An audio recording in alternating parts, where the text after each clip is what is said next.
we need to do a few checks before we take responsibility for the unit from the hirer. So we start with the excavator. We check in that there's no leaks or damage to the hoses. We're looking along that there's no particular damage to the bodywork. There's no cuts or deep cuts in the actual tracks. We've got a beacon and there's no breakages in the glass. So basically a quick once over, seat belt, all the documentation's up to date, so it's inside its service date. If there is any issues that we need to highlight before we take the machine out, we need to check with the manager and point these out. The trailer, again, the same thing. We need to check the towing hitch, the breakaway cable, tyres, lights, and it comes with the required buckets that we've requested. There's also a full tank of fuels required. And the same thing, checks need to be done if we've taken this machine off one of the jobs or we're taking it from the depot. We still need to go through all the checks and highlight any issues. You can contact your line manager if you notice that the glass is damaged or any kind of damage at all. We've all got smartphones, so we can take a photo and record the damage. If there's any safety critical damage or fault with it, or anything that makes the towing of it illegal, then the whole unit must be impounded. Notice that it's not to be used until the fault is rectified. Right, daily checks are required for us to do. The obvious one is the engine oil. It needs to be done every day. You can find that in the boot, and obviously it's very similar to your car, just a dipstick. That needs to be checked every day. Hydraulic fluid, there's a viewing window. You can check the oil that way. There's also the coolant, needs to be checked. And in this particular model, the grease gun is actually in a compartment here.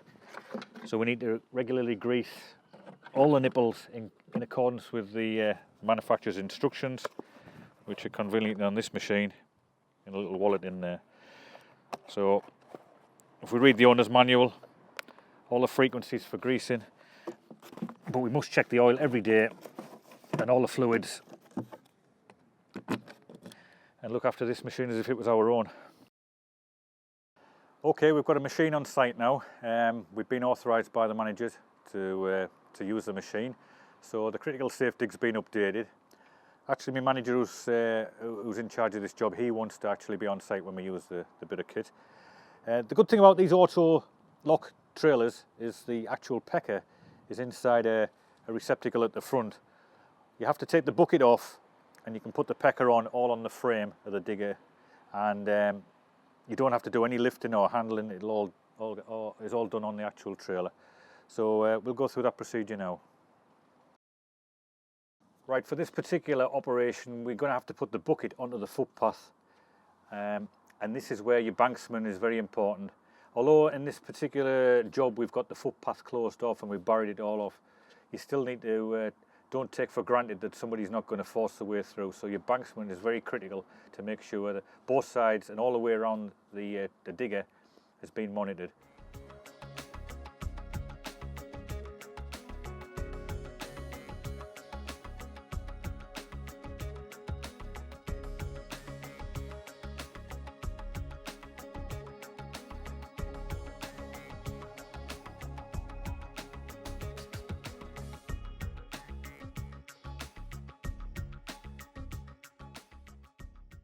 There's a few points we need to make sure that as we're towing, that the actual weight of the vehicle matches the weight of the trailer. And as you can see, this is one of the new types of auto lock trailer. You must not use this until you've been trained to do so. And very much like the machine itself, you can't use the mini excavator unless you've been fully trained and your training is in date. There's a few differences with the auto lock trailer. We'll go through them. Obviously the boom's out the way at the moment, but the boom sits on there with that pin crossbar, goes through the front of the bucket there.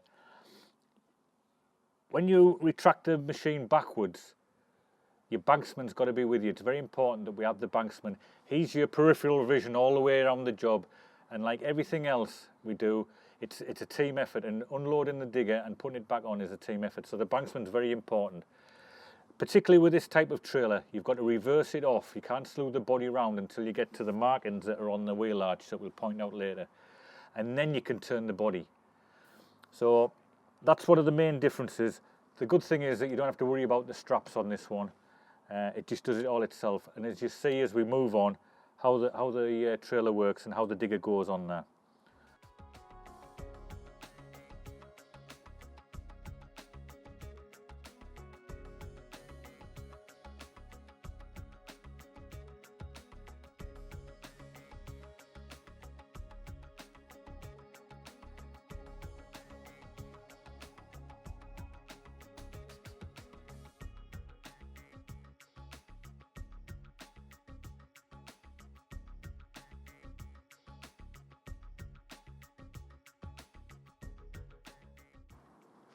This is going to be our launch hole.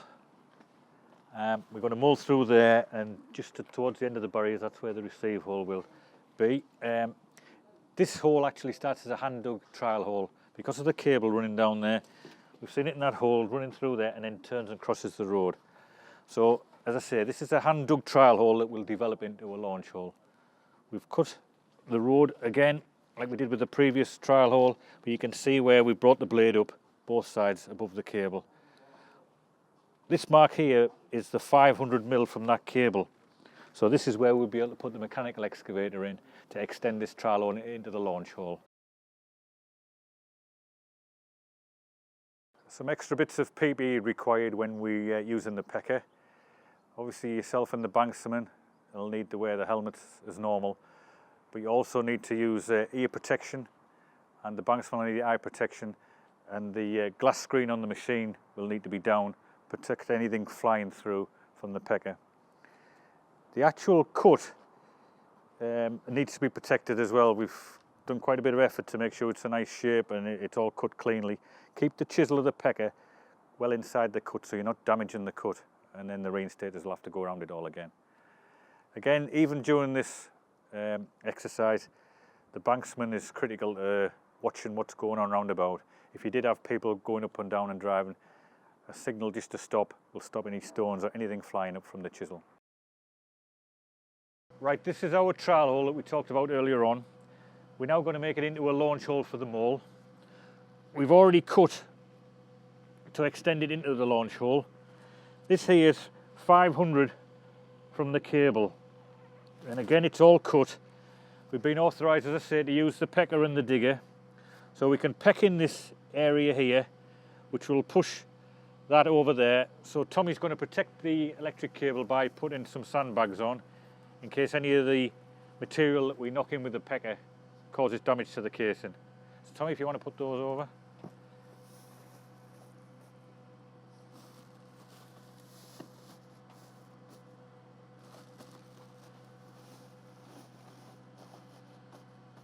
So we're going to peck the surface, and then we'll dig it out with the machine for the extra width.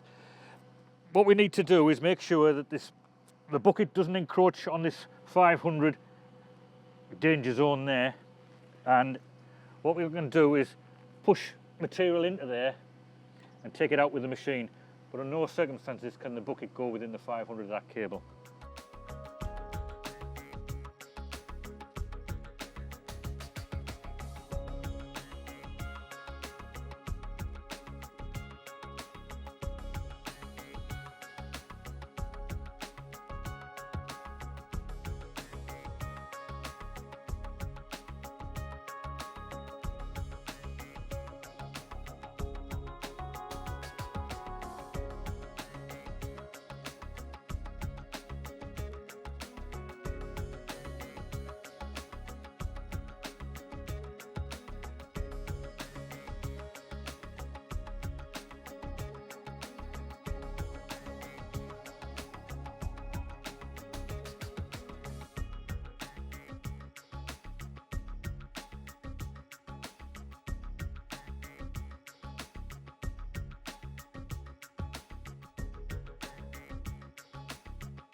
Right, as you can see now, we've actually pecked off the surface. We've got a safety zone for the bucket, which is 500 from the cable. That's the only place we can put the bucket in there. So we will start taking the loose spoil out of there. Then we'll scan it, no more than 300 before we scan. any of the spoil that's inside the danger zone, we will have to hand drag it into there, and then we can take it out of them with the machine.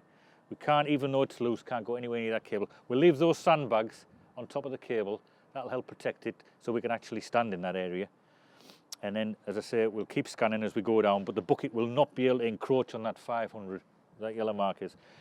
It's also unusually quite a warm day today, and the tarmac is quite soft, so we've put a bit of timber under the blade, and then it stops it scarring the road, which can result in more expense. Right, we'll crack on.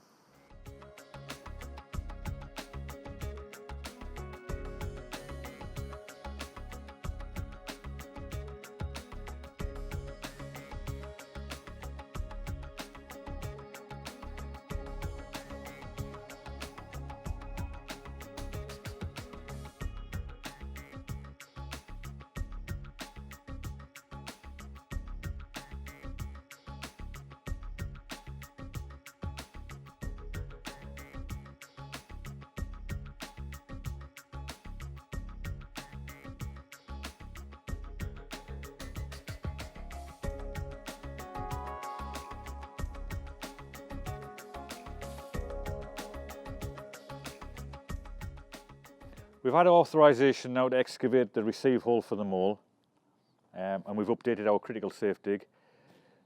One point we need to make is that the tarmac has to be moved in a separate pile away from the spoil. That'll have to be collected separate.